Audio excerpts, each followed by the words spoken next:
Hey there, folks. My name's Ian Levinstein, and welcome to episode 116 of Comic Timing. And I'm here from Brooklyn, and Brent's there from Orlando, and he's getting ready to get married. Getting ready, Woohoo! putting together favor boxes as we speak. Nice, nice. Can't wait, huh? You know how it is. You know how it is. Hey, I'm getting out of cleaning by podcasting, so I Nice. figured I'd sacrifice and help out. Oh, cool. Great. So now Mandy can claim 'Cause- me later. Because I heard marriage is all about compromise. Oh, yeah. You gonna say sacrifice? Sacrifice. I don't know what I was gonna say. Sacrifice or compromise is close enough. It's close enough. Yeah. Sacrifice. Swear to me.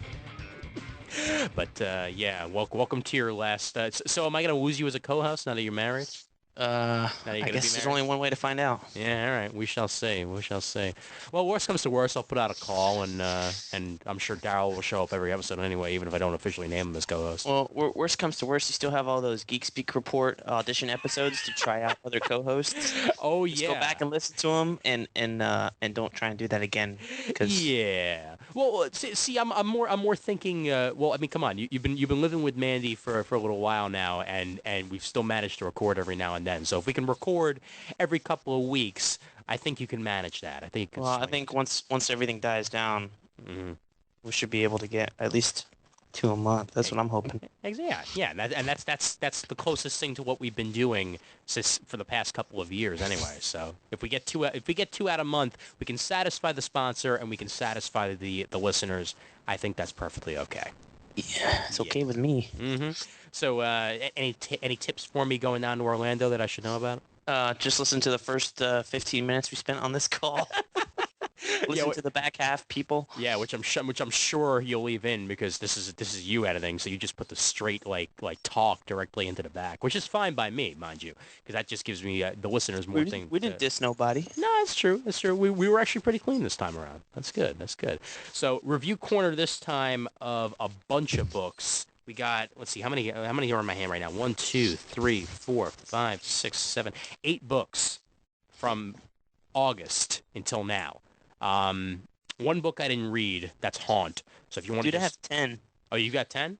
Well, I have Thor in here too. Yeah, all right. So there you go. Well, if you want to tell the listeners about Thor and Haunt just to roll it out because I didn't actually order the Matt Fraction issue of Thor. I'm deciding to wait it on trade for that. And the issue that we originally picked turned out to be a Kieran Gillen issue because they pushed back Matt Fraction an extra 2 months. I did read the Kieran Gillen issue and it was good.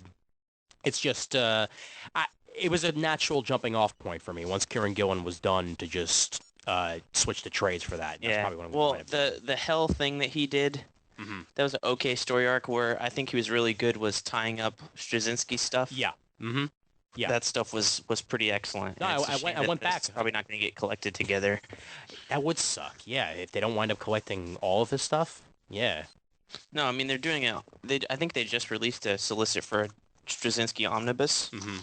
but they're not going to throw in the Gillen stuff that finishes the story. Well, that'll be a Because separate his trade, I guess. Big epic finale was not a. Not an epic finale, right?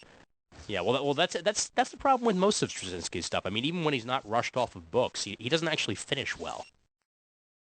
Well, seems to be a complaint of a lot of writers, I think sometimes. Yeah. Right. But- Okay.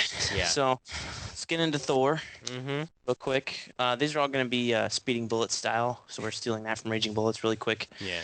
So Thor, it is Matt Fraction, Pascal Ferry, Matt Hollingsworth on colors.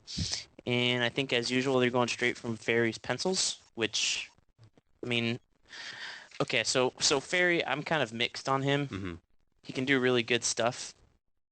And, but other times I just find him kind of lackluster, like he's almost doing like unfinished pencils. Right. Mm-hmm. So, But- sort of the same problems that Eaglesham has sometimes. Right. Yeah. But the stuff in here I thought was pretty excellent. Okay. Didn't really have any issues or qualms with the art. Mm-hmm. I think sometimes maybe the thing that I didn't like about Ferry was that the Civil War issue he did with the Sentry, Uh-huh. God rest his soul, and it was a lot of like open lines and big colors and stuff. Whereas here, and I'm sure Hollingsworth is like his go-to guy. Mhm. It's a lot more tightened up, I guess you would say. That's good. a lot less abstract, and I'm not an abstract person by any means. So the art quality is good. I think this is more lines of the Planet Heist stuff you did on for DC. Hmm. The How does it compare to the previous look for Thor? I mean, it was pretty consistent there for a while. uh, it, it's totally different. I mean, if you go back and look at, I mean, it's kind of got the same. I mean, if you were to call Olivier Coipel, he's not a realist by any means. Hmm. I mean, he's pretty detailed when he does stuff, but he's got much more of an anime flair. But he's not a realist like Braithwaite or Brian Hitch. Right. Hmm.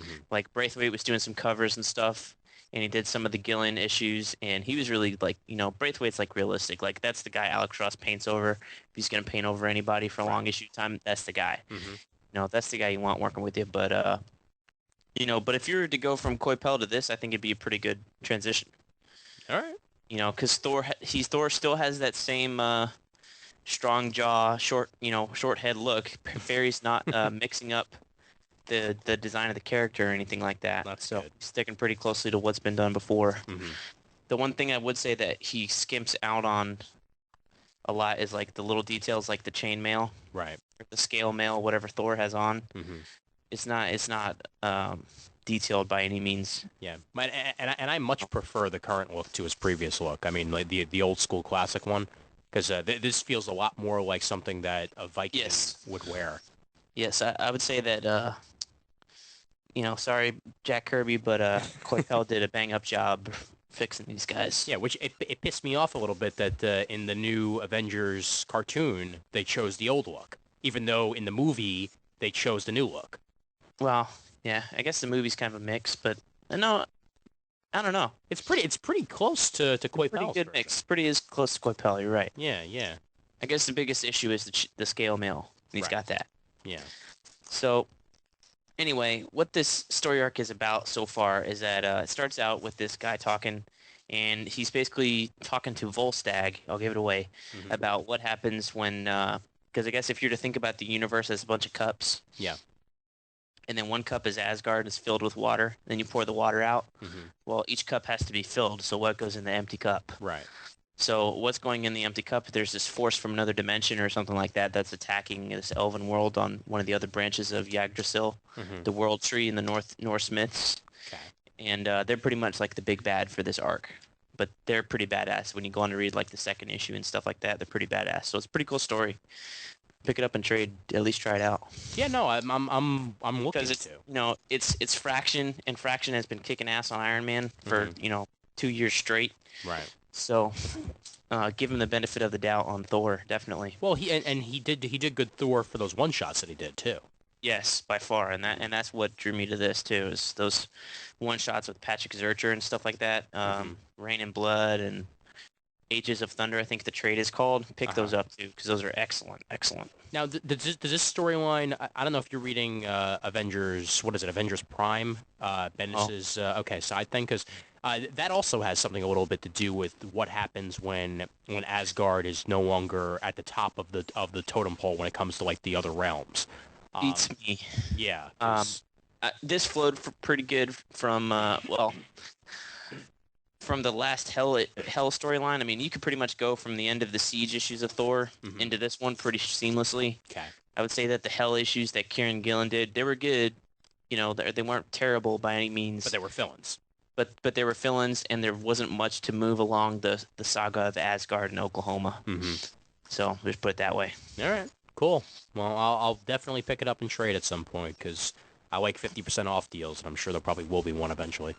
Yeah, or dollar issues. That's true. That's true. Yeah. Actually, well, I'm more thinking towards trades because like I've said on previous episodes, eventually I'm going to be sleeping on comic books if I continue to buy them. Yeah, I'm thinking that way too. Any stuff now, maybe trades. Yeah. Well. Okay.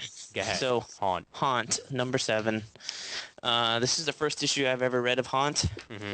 This is Kirkman, McFarlane, and Greg Capullo. Okay. Capullo. Mm-hmm. And I like Greg Capullo from the Spawn collections that they did way back in the day. Now they're re-releasing them as Spawn Origins. Mm-hmm. So I'm pretty sure I will never get back up to where I left off on Volume 6, which is like issue 120 or 150 or some shit like that. Yeah. Hold on, my dog is locked out in the room. He's sad. Aw, Oh. See if I can. sad puppy.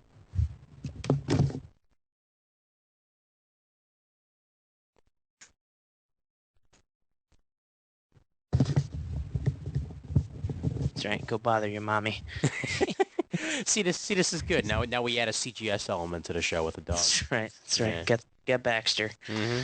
So I guess it's two brothers. One is alive and one is dead. And the dead one is kind of haunting the other brother, who happens to be a priest. Okay. And he's not a celibate priest by any means. Ayo. There's weapons involved and a magic symbiote type thing. Okay. It's Venom. It's kind of like Venom meets Firestorm. All right. So it's more Venom meets Firestorm and less Venom meets Brother Voodoo. I guess it's closer to Brother Voodoo in that other guy is dead. All right, I got you. But I got a very Firestorm feel from these two dudes, you know. Cool. I guess at least recently, like they're arguing kind of like they are in Brightest Day right now. Right, I got you. Okay. Two guys of the same age, you know. Mm-hmm. But when you see the dead brother, he's not like a ghost or an ethereal form. He's just kind of there. They don't draw him or color him any differently than any other people in it. Okay. And like any other Image book, all the ads are in the back, which I'm starting to like. Yes. Wish other people did this way, but you know, it was well, actually, it was $2.99. So hey, Yeah, Dynamite does that. I mean, Dynamite puts out their books for. It seems like a lot of the independent books we've read do that. Yeah, in fact, actually, now that I think about it, Dark Horse does it when they put ads in. IDW does it, and Image does it. So yeah. Mm-hmm. Yep. But so Greg Capullo is on art. McFarlane is on inks, I'm assuming. Yeah, inks. Yeah. Pencils Capullo. And Greg Capullo he's still a good artist, but this is not the stuff he was doing in Spawn. 10 years ago, I guess. Well, 10 years art styles It's a change. long time. Right. Yes. Yeah. But I guess that's what I had read more recently, and to see this, it's kind of more Wills Portacio-ish right now. You know, like Wills is kind of pencily and scratchy. Right. Capullo moved in that direction. Okay. Rather than the super tight, you know, inky stuff he was doing in Spawn. Well, do you think that McFarlane's inks might actually be part of that? They might. All right. They might. But I can't remember if he was inking the Otley stuff. I want to say he was inking the Otley stuff, and that was tight too. Okay. I don't know. Well, Oh, no. Wait. I don't know. Capullo was doing layouts for the first arc, and Otley did it over him. So maybe Okay. Otley... No, never mind. So yeah, it could be that too. All Who right. knows? Well, how about the story? This first actually is so long ago, I don't remember that much of it. Well, But was it It good wasn't when an you read it? independent book that I wanted to throw away. Well, that's good. That doesn't happen very often with you. Yes, yes. Well, did it feel like a typical Kirkman book, or did Well, it it have more wasn't of an a issue McFarlane number feel? one of a licensed comic, which is everything you pick. Not everything. Oh, come on, go back and look. Every independent book. Since when is practically Morning every month. Glories licensed? Okay. It wasn't. Caped wasn't either, but Uh-huh. you know, still, Yeah. Caped was awesome. Yeah, right. Yeah. Yeah. But yeah, if I see a decent, you know, deal on a trade, I might pick it up. Pick up the first volume and check it out. Okay. Get the origin. But does it feel more like a McFarlane book, or does it feel like more like a Kirkman book? It feels like Spawn. Okay. I mean, it's got that kind of same vibe. I mean, it's really hyper violent. There's kind of he's not a hero, but he's not an anti-hero kind of thing. Mm-hmm. He's a hero with issues, I guess. Okay. So, All right. Well, that it. does sound nice. I mean, it is, you know, buried in one of my short boxes, and I'm sure I'll get to it eventually. But yeah, all right, that works for me. Good enough. See, my problem is I was never much of a McFarlane fan, like even back when his art was coming out regular. So that's kind of why I was like cautiously optimistic about Haunt, because yeah, I like Kirkman, but not so much on the art side. yeah, I'm wondering what the Jim Lee stuff's going to look like when he comes back to Dark Knight, Batman and Robin or something. Ooh, I'm less than 'Cause- cautiously optimistic, actually. I hope it's the same, because I thought the stuff he was doing on All-Star was great. Yeah, No, it was nice. I mean, it was the reason to pick up the book because Frank Miller was impossible to read. Well, if you read them all together, it makes it a little bit better. Yeah. And All if right. you go, this is the Dark Knight universe, it helps a lot. Seriously, it does. Yeah. All And right. I think a lot of people were thinking this is going to be like the definitive Batman story, kind of like All Star Superman was kicking ass Right. at that time. And it wasn't. It wasn't. So No. Well, that's not what it set out to be at first. So yeah, whoever was thinking that was just wrong, wrong, wrong. and we will never see All Star Wonder Woman or Batgirl. Nope. Well, we might see All Star Wonder Woman, but it might be like 10 years down the road. Yeah, might be. All right. Let's roll to Freedom Fighters. Freedom Fighters. Because this was one that I was looking forward to because I'm a huge Palmiotti and Gray fan, and it's been a while since I've read one of their books. Really, I mean, I've read Palmiotti, I've read Gray, but together it's been a while, Mm-hmm. and it's really good art as well on this one. The art by Travis Moore Travis Moore. and Trevor Scott on inks. Very, very pretty book, and I love the colors in this as well. Very vibrant and very superhero-y, but also a little bit of a realistic tone to it. Um, this, I was a fan of Freedom Fighters before in the miniseries. I'm happy to see that there's an ongoing. It's yet another book that I'm not going to be picking up in singles per se, but I'm certainly going to be continuing in trade once it comes out because this story had me. I liked it. Mm-hmm. What about you?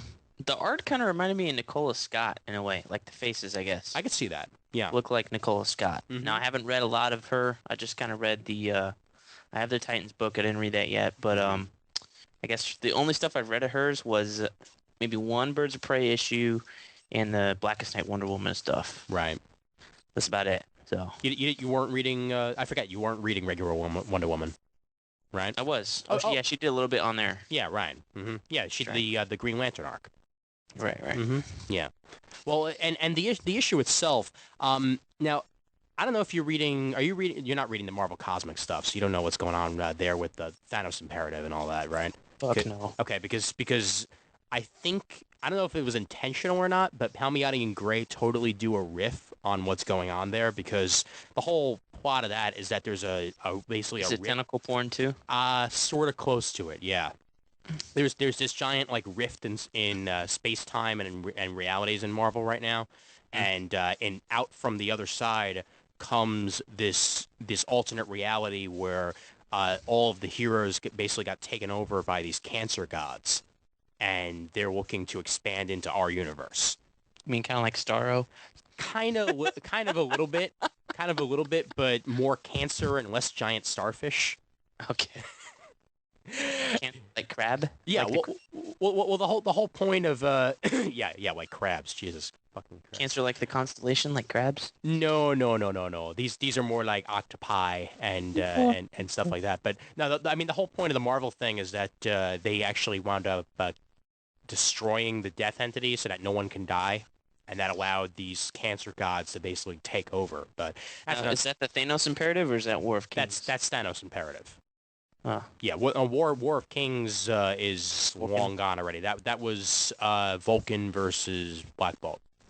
gotcha. Yeah, and that didn't turn out very well for either one of them. But I'm not going to spoil anything. And yeah, here we do have a space battle going on with this cancerous entity, and I like the shift in the battles. Where Human Bomb is trying to take out this asteroid that's going to affect, well, not affect, but hit the Earth, while Ray and is it? Damn it! I always forget her name. It's not Shadowless. It's Phantom Lady. Phantom Lady. There you go. Well, Phantom Lady are taking on the cancerous I think she looks like Katy Perry now. She always kind of did though. So I think Katy Perry looks like her. I'm gonna go with that. Okay. But yeah, no, and they wound up switching off because it makes more sense for Phantom Lady to steer the asteroid away while Human Bomb just explodes and gets cancer guts all over the place. That was pretty cool. Pretty cool. Yeah, and That'd be this would make Armageddon a lot shorter movie. I agree. Yeah. Although they'd have to play the Aerosmith song really, really fast. It make that song 10 times better. Don't want to close my eyes, don't want to fall asleep. The punk version. Yeah, Red Hot Chili Peppers sing "I Don't Want to Miss a Thing." But yeah, no, the overall story I like a lot. I did enjoy the emotion felt when Uncle Sam, experiences the death of that entire town because he is tied to the U.S. as a whole. So when people die, he feels it, and this entire town got wiped out by this cancerous entity. So that he felt pain, and then later on with the whole missing vice president thing, and we get a mystery a la a Nicolas Cage movie for a hidden treasure or whatever that they have to go I find. bet those guys will appear in the next Ghost Rider movie. Whoa, do you like Italian? Put the monkey back on. That's a different universe, though. That's Marvel DC. I don't know if they could really cross them over. But what'd you think of the whole WMD for the Confederate Army? Uh, Honestly, this was like a month ago. Well, I don't remember. well, they found this. That was the whole thing. They found this old like artifact paper that said that the Confederacy had this weapon that was going to change the face of the Civil War, but they wound up getting stopped and basically dismantling the weapon. That's what they're looking for here. They're looking for the pieces of this weapon in the Oh, okay. in It's the coming back to me. right in the issue itself, and that's what leads them on Slowly. on their treasure hunt type thing. And it's the type of story that is just like typical superhero fun. Like it's not trying to reinvent the wheel. It's not trying to, give you something that you may have never experienced before. It's just these are superheroes and they're going to do their superhero thing. Like the only additional like thing you might have never seen before is introducing frickin' weapons of mass destruction into as far back as Civil War times. But this was like a mystical weapon. This wasn't like mechanical. Gotcha. Yeah. No, overall, I enjoyed it. I mean, I'd give it a 4 out of 5, and I'm curious to see where the rest of it's going to go. Cool. It wasn't if I recall, it wasn't terrible when I thought it was red. So I guess 3. All I'll right. give it a 3. That'll work. Now, Firebrand, he appeared in Battle for Bloodhaven the first time. Yes. Yes, he did. Because that's kind of where this revival got started Right. Yeah. of the Freedom Fighters. Mm-hmm. Yeah. Terrible as that was. Well, I mean, the good thing about that is that, it did lead into the 2 Freedom Fighter miniseries after that. And I read both of them. They were both a lot of fun. I enjoyed it a lot. That reintroduced the current Ray, the previous Ray, into the Freedom Fighters, which was nice. The Joe Quesada Ray. Yes, the Joe Quesada Ray, the one that used to work at a fast food restaurant. Yes. Ray. Yeah. Yo, Ray, what's up, boy? Yo, brother. Yeah, no, it's this is the type of DC Not the book. Jamie Foxx Ray. No, fuck no. This is the type of DC book I want to read. There's a bunch of weird crap going on in the DC universe right now that's sort of turning me off to it, but this is the sort of book that makes me happy. So that I'm gonna definitely pick it up in trade, and I'd recommend you guys pick it up too if you get a chance. All right, you can go next. What do you got? Uh, let's go to True Blood. Okay. My favorite show ever. A trip into Bon Ton. A trip at the Bon Ton. Yeah, I watch it. I own both seasons. It's a damn good show. I watched all the third, and third was thankfully much better than the second. Yeah, if you're looking at True Blood like a chick show, Hmm. I haven't seen Vampire Diaries, so I can't speak for that. But it's definitely no Twilight. No, no, hell no, hell no. There is cursing, there is spanking, there is fucking, there's gore. It's an there's HBO blood, show, man. There's violence. Yeah, Yes, it's HBO all the way, Mhm. pressing all the buttons, hell yeah. and the characters in the show are fantastic. Yes, yes, So if you definitely. have not checked it out, definitely go rent it from Blockbuster if that's what you want to do before you buy it. Mhm. But you will be hooked getting into the first season. You will be hooked. Yes, and I mean, I was hooked from the first as well. The first season is a lot closer to the books than subsequent seasons, but it doesn't matter if you've read the books or not. You're probably gonna enjoy the show. Yeah, I have not read the books, but I have not either. me and Mandy are enjoying the hell out of that show. Yeah, so am I. And before we get into this, one of my giant pet peeves is that for some reason retailers think that because True Blood is so amazing that they can charge like $15 for a first printing of I this first issue. saw that. Yeah. Like what the hell, man? I mean, I know True Blood is amazing and everything, but I didn't see anything about like reorders necessary or anything like that. I mean, there might have been a second printing, but it didn't like chart the like top the charts or anything. It was just No, another book. But oh well, whatever. they're not doing that for Angel. No, hell no, please. Yeah. Although it is nice that Angel's going back into the Dark Horse fold, meaning it'll actually maybe be a good comic again. We shall see. So yeah. So what'd you think? I thought for any of the licensed property books we have read, this had the best art.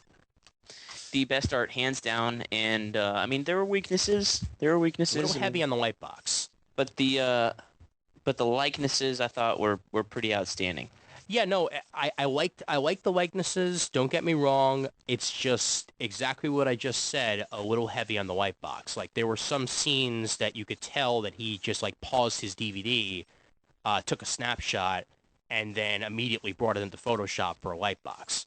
You know, like the art style in this reminded me at times of A Scanner Darkly. You know, like it looked like it was just like actual actors in an animation style. Like less comic book art and more like fluid animation, only this is like stills instead. You get what I mean? Yeah. Yeah. But yeah, all right. It did work for the title at least. One thing I didn't really like was the Cthulhu guy. I mean, the tentacles and stuff. I thought that was a little bit of a departure from what's been established in the show. Yeah, didn't he walk out of a Spider-Man book? Yeah. It's Doc Ock with real tentacles, I guess. So, Well, hey. it reminded me of that spider-like guy that was in it like a couple of issues ago, with like the detachable jaw and everything. Oh, can't remember that. Yeah, it's I'm trying to think if that was Straczynski or if that was later on, but I definitely remember like like a villain that was. Oh, you know what? The new Vulture. Freak? Vulture. Yeah, There you go. Yeah, the new Vulture has this same like detachable jaw type thing. You're right. Yeah. And the same kind of like cloak on him. Yeah, right. And I like the story in this at least. I mean, it felt like the characters. You know? Yeah, it did. I thought the writing was really good, but what I can't figure out is if Alan Ball had something to do with the writing or what. I mean, probably just the outline. I definitely outline. Yeah. I mean, this is like when you see Joss Whedon's name on something and you see another writer directly after it. Well, I mean, you look at the credits in the back, like the creator biographies, and there's like 6 people on the book. Mhm. Not 3, not 4, 6. Right. So I'm guessing 3 of them are writers. Yeah. Well, let's see. On the front cover, yeah, on the front cover, it's a story by Alan Ball with Kate Barno and Elizabeth Finch. Oh, hey, I was right. Yeah. And then written by. Yeah, and then written by. So, yeah, I guess actual writers of True Blood made the story, and then the actual script was written by other people. By IDW people. Yeah. Huh. And you know, I know it's a True Blood story. I know you're trying to get something that feels like it's HBO, but those curses were in there for the hell of it. Like they didn't seem to add anything to the story at all. Nah, I don't think so either. I don't know. I mean, it is exactly what you said. This was one of the better licensed stories that we've read so far. It's just I have no reason to pick up any of the other I don't True either. Blood books after this. I mean, it's just any old day. If I could say that 10 more times, I would. But you know, in the True Blood universe, there's nothing to connect to, you know, any of the villains in any of the seasons. It's not like the backstory of, you know, the murderer in the first season or anything like that. Right. You know, it doesn't really add any value to you if you're a fan of the series, other than it's another story in the True Blood universe. Yeah. I think you get more enjoyment out of actually reading the books. Oh, yeah. Than reading this thing. Right. And I watched the show to watch Jason Stackhouse be stupid, and I didn't see any of that in this. I watched the show to watch Anna Paquin get naked. So. And Yeah, there's plenty of that, just not in this book. Gee, I am so surprised by your shocking explanation of what. Hey, I'll take her gap tooth mouth any day of the week. She got It's hot. titties. Yeah, no. And that's the last time I can say this. Oh, So come I'm gonna make on. full use of it. I'm just Yeah, kidding. yeah. Because Mandy is going to take away every single bit of testosterone from your body, I don't know. obviously. I don't The know. minute She that, may be listening. oh God. 2 out of 5. It's serviceable, but it's not anything I'll read again. I'll agree with you there. Yeah. All right. You want to stay licensed? Or you want to go back to DC? Um, let's go back to DC because by the end of it, we'll be all DC. All right. Legion of Superheroes. Okay. Okay. Well, this was written by Paul Levitz. His return to the writer's chair after being in charge of DC for a while as Mr. Publisher, and now he's back just writing because they don't want him anymore. Vidaray Sinar is the artist in this. Not a name I've heard before. I think it's Yildiray. Oh, it is It's a Y. Yildiray? Oh, It's that's a Y. That's a Y. Wow. Okay. Look at the inside cover or the first page. Yeah, bad font on that opening cover. Yeah, right, there we go. Yildiray Sinar and Wayne Faucher on inks with Sal Cipriano on letters. And who the hell's the colorist? There we go. Hi-Fi is the color. Okay. And this was a lot closer to Jeff Johns than Jim Shooter, which was nice when it comes to Legion. This was in vein with in line with previous Legion of Superhero stories that have been coming out the past couple of years. Yeah, the only Legion I've read was the Jeff Johns stuff. That's it. I mean, in Action Comics and Legion of Three Worlds, and that's about it. And whatever backups they had in Adventure Comics for a couple months. Right. So. And those were also written by Levitz. The backups were? No. No, he took over Adventure as like You're a right. time travel, or in the past, previous adventures of Legion. Right. Right after he took over this. I got you. Which I was kind of like, what? Yeah, no, I kind of dropped Adventure Comics the minute it went to just Legion because I had no reason to read it anymore. I did as well. I thought they should have kept it a Superboy book. I agree. Honestly. Yeah, no, I totally agree. Because now they're launching another Superboy book. I mean, yes, okay, now he has his name on the cover, but I mean, I don't know. I didn't understand why they thought that was so crucial for him to have his name on the book when it was selling so good. And they wanted if they'd put another quality team on it after Yeah. Jeff Johns. I think maybe that was it. They didn't want to follow Jeff Johns up with anybody. I mean, no offense to Jeff Lemire. I'm sure his book will be very interesting. Oh, yeah. I'm just not going to read it because I'm kind of burned out that had to, change the format of the book. No, it makes sense. It makes sense. I'm gonna pick up the first couple issues because I'm a Superboy fan and have been for years, and it'd be nice to actually see a good Superboy book for the first time in a while, other than Adventure Comics, that is. I thought that the tandem thing they had going on was working pretty good. I liked it too. Yeah. In the fact, Superboy and the Legion kind of in tandem, co-feature backup, whatever. Right. I was enjoying that part of it. Well, I mean, they seem to be getting rid of co-features almost entirely now with DC, now that they're moving back to the $2.99 thing. They are, which sucks because the Jimmy Olsen one is kind of entertaining. I like it a lot. Yeah. I've been very surprised by that, and that's by Mr. Morning Glories himself. Oh, is it? I didn't know that. Yep. Yeah. So that's nice. That's good. Legion, very serviceable art. Impossible to pronounce Sinar is doing a good job. It's typical superhero art, really. Like, I mean, nothing really stands out about it, but it's not bad. It's like kind of like the DC style. Yeah, it's the house style. Right. Especially within line with like, not quite the Ivan Reyes's of the world, but Ivan Rice's of the world, however you pronounce his name. I'm gonna mispronounce everybody's name on this episode, I have a feeling. But yeah, you're right. It is very DC house style, and the story is compelling. We do have the return of the Green Lanterns in the Legion universe, so let's see how that's gonna turn out. What'd you think of that like green alien thingy? The green alien thingy. What issue are they on currently? Do you know? What, Legion of Superheroes? Yeah. It's, I don't know, maybe 4 or 5, I think. Wow. Yeah. Well, the green thing is the one that. Right. Giving the rings back from what Sodom yet? Yeah, the thing that looks like a flying turd. That's right. He's kind of funny. Yeah. I didn't understand the Earthman thing, so Neither did I. I don't know where that went, but Well, thought it was very interesting that the biggest ass. Well, I guess goes with the Guy Gardner kind of thing. Biggest asshole on the planet. well, I guess, but I guess they're saying that he has the most willpower out of anybody in the area. Is that it? I guess he's the most fearless because right now he probably doesn't care Right.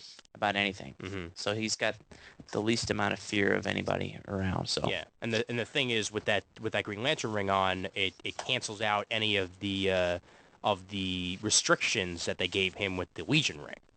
So, they're gonna have some trouble unless he comes around. Saturn Girl story is pretty cool. I didn't know she had kids. She looks like 25 to me.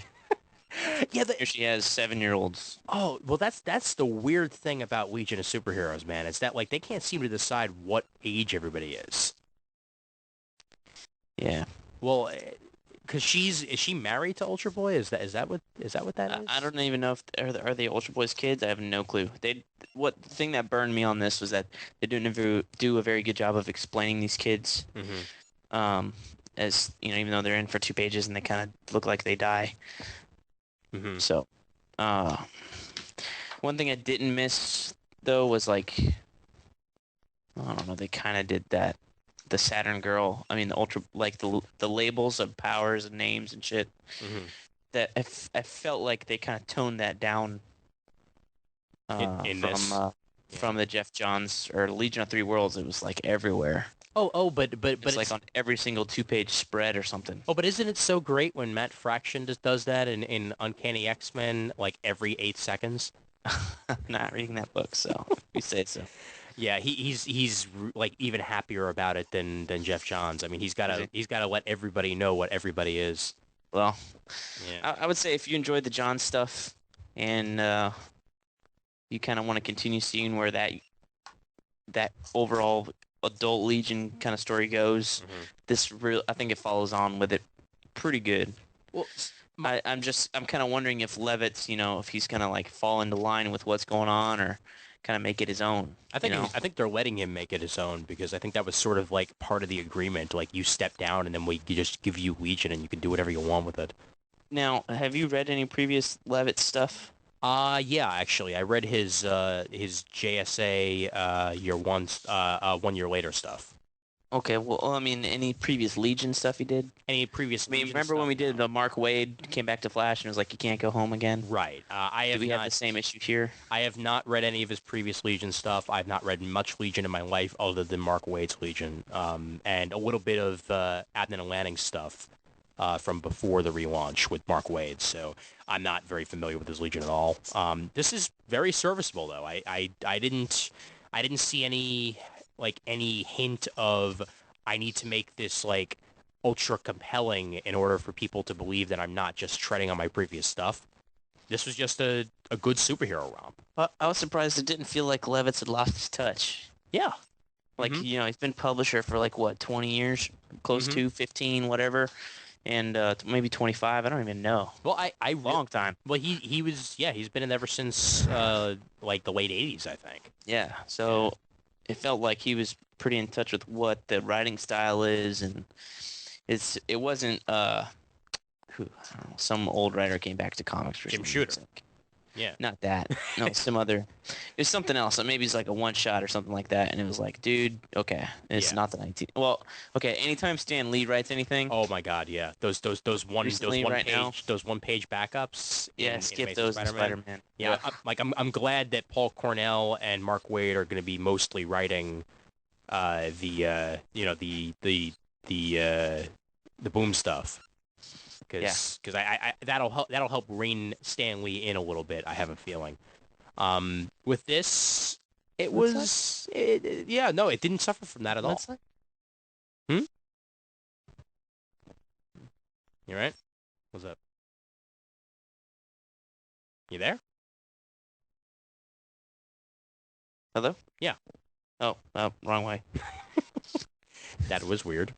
Yeah, it was weird. Yeah, no, just he didn't suffer from any of the problems that people who come back to comics did. So this was job well done for Paul Levitz. 3 out of 5, perfectly serviceable. Yet I say again, Mark Waid's Legion was my Legion, so other than the Jeff Johns stuff, and the Justice League of America stuff with Lightning Saga, I kind of don't really have much of an attachment to this Legion, so I think I'm just gonna let it slide. Your Legion is dead. Yeah, it's Dead, I tell you, dead. it's sad, but yeah, 3 out of 5, good enough. Cool. You? Yeah, 2.5, I guess. Yeah. Cool. 3, whatever. Move Alright. along. Move along. Okay. Gotta get through these suckers. All right. Onward to Star Trek. Star Trek. All right. Now, did you watch the movies before this? Did you get a chance to? I think I've seen Wrath of Khan once. Okay. I did not. I've never seen that episode that precedes this book. Well, that's fine because they do a good job of explaining it in the book itself. They kind of do, but Yeah. yeah. Thanks, Ian. Oh, yeah, great. Yeah, didn't really enjoy this one. Eh. Which is weird because what a shock. I actually kind of didn't mind it that much. Yeah. What didn't you like about it? I guess it's the unfamiliarity. I mean, I mean, ruling in hell. They stranded him on a planet. They get started living on a planet. That was the whole first issue of this, and they kind of recap what happened before. Mm-hmm. Big fucking deal. Hey, whatever. And the sun collapses or something at the end. Yeah. Hey, big fucking deal. Well, okay. It was a little frustrating to have the yay, everything's great, everything's going to be amazing, and then the very last page, things go to shit. It's like, we're about to have sex. What? Yeah, that was, I will agree that was a little bit weird. I was like, can you had sex? And ended it on that cliffhanger? Great. Well, and the writers, Scott and David Tipton, have just done mostly Star Trek stuff. Like, I mean, they're not like a name that you would know outside of the Star Trek universe. They've written a couple books. They've done a couple comics. It's nothing really that special. But the art I liked a lot. The art was okay. Yeah. I thought it was funny that the Tipton guys had to put Tipton Mantovani. Yeah. Like, really? You couldn't just put Tipton? Well, it's like a law firm, you know, Hertzberg and Schlegel, you know. Tipton, and Mantovani. Yes, exactly. They're gonna open up a law firm in Boston, and they'll have James Spader as a part of it. Hey, we're Tipton and Tipton. Hey, Welcome to Boston. Yeah. The town. the likenesses in this were pretty good, but not. Was there any likeness other than Khan? I guess there's a little bit of Spock or the Enterprise guys, but I mean, any extended likenesses like the girl who who's like his wife or something? Was there a likeness there? Or was it probably just some random dude? Well, she was the girl of the week on that particular Star Trek episode, and yeah, she did look like her, so that was good. Just really, I was just happy that they were actually managing to have expressions on people's faces and not make it look, stilted, like it was, coming off of a Photoshop image or anything. These were. So was this less lightbox than the? This was definitely less Lightbox. Yes, I would say that. Most of the art here was actually drawn by hand. You could tell. My main problems with the book is that sometimes the coloring could be a little bit better because it really didn't look like she was wearing clothes a lot of the time. Yeah, well, I think some of that was the art. I didn't understand the cross stripe bandage she was wearing. Yeah, that was weird. I was like, okay. Yeah, and yeah, some of the art, sometimes the colors were a little bit murky, but it mostly got the job done. I was mostly satisfied with it, and just to summarize the story, exactly what we said, it's the bridge gapper between the episode of the original series and Star Trek 2. This is what happens to Khan on the planet. We get to see them be left there. A couple months go by. They start a civilization for themselves, and then the sun explodes. It ain't lost. That's for damn sure. It most certainly ain't. Yeah, even if they are fighting something that looks like it might be a monster from Lost at one point. Yeah.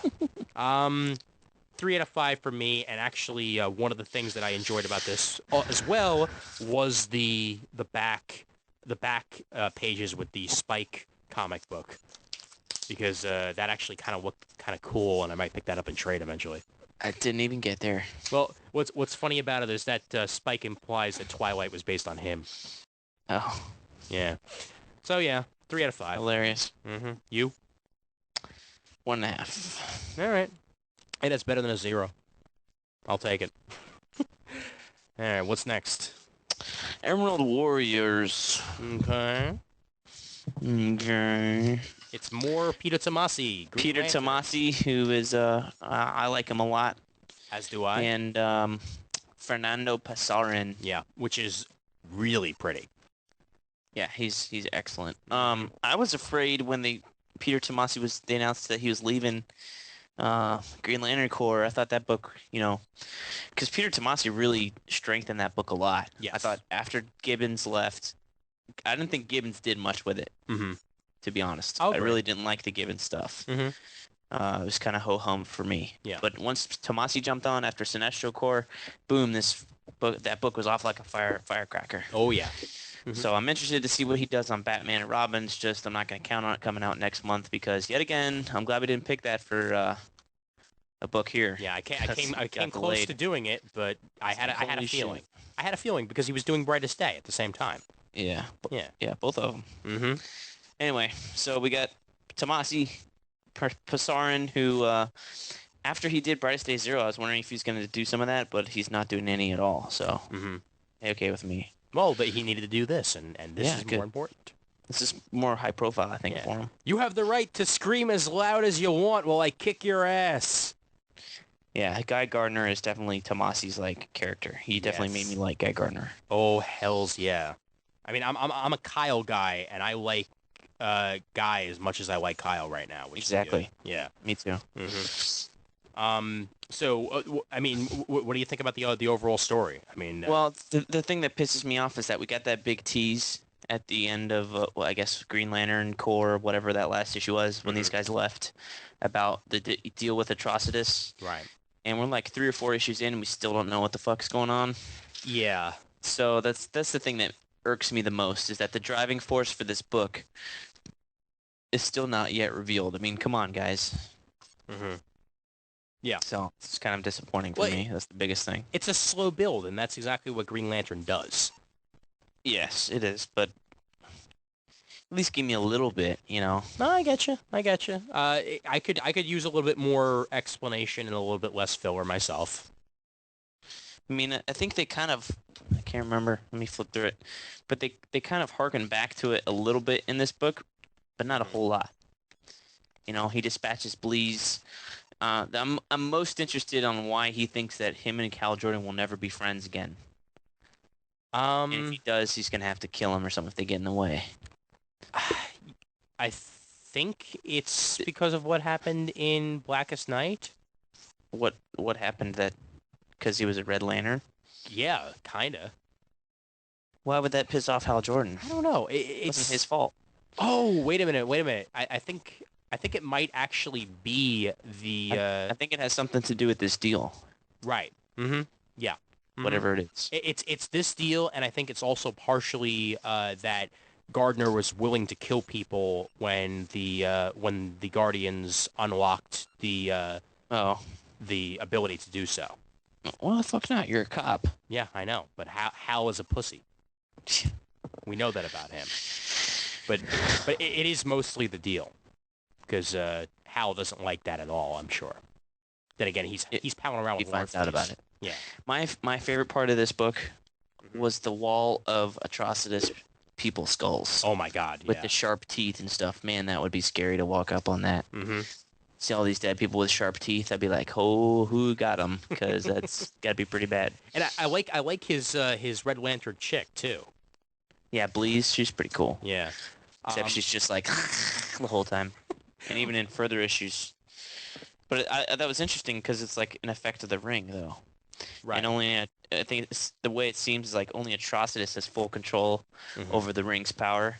And every other Red Lantern is all like rage-filled, like, like a crazy cat. Right. And then I think she gets around the Blue Lantern in subsequent issues and she kind of calms down and can speak regular sentences. Mm-hmm. Yeah. So- And in the most recent issue, we are getting closer to an actual reveal of what's going on, because in one of the most recent issues, just to spoil that a little bit, we do find that something is sapping Green Lantern energy, because even when around a Blue Lantern, they're not going above 99%. Yeah. Yeah. Which I thought was interesting the first time. I was like, wait a minute. Yeah. Mm-hmm. And Um, Now these guys, like this purple dude at the end, Hmm. he's got these Green Lanterns serving him. Is that the guy from like the first 3 issues of Green Lantern Corps? Is that the same race of people? Remember who Serenik Natu? She was a princess from that planet. It looks similar. It might be. However, this is the unknown sector. Yes, that's my only stipulation. Right. I don't know. They might just be similar looking. Okay. Because did they have Green Lanterns serving them in? No, they All right. worshipped him. Okay. All right. They held it in like high regard to be a Green Lantern. Right. It might be, but I think this might just be a different race that looks a little similar. Okay, Yeah. gotcha. I like the fact that they're sticking with Guy not being over being a Red Lantern. Yes. Because the blood dripping from his nose and the Red Lantern symbol in his eyes in this, I think was really subtle and proof that he does actually still need to get that out of him. Hmm. And then in subsequent issues they go into that a little bit further. But no, this was a great setup issue, and if you guys haven't picked it up and are waiting for trade on this, pick it up because it's been great so far and very, very Tomasi Green Lantern. You know, it's a continuation of Tomasi's story. So if you dropped Green Lantern Corps when Bedard came on, this is going to give you more of that story. So that makes me happy. 4 out of 5. I'll agree. Hmm. Are you reading Core still, or did you drop it?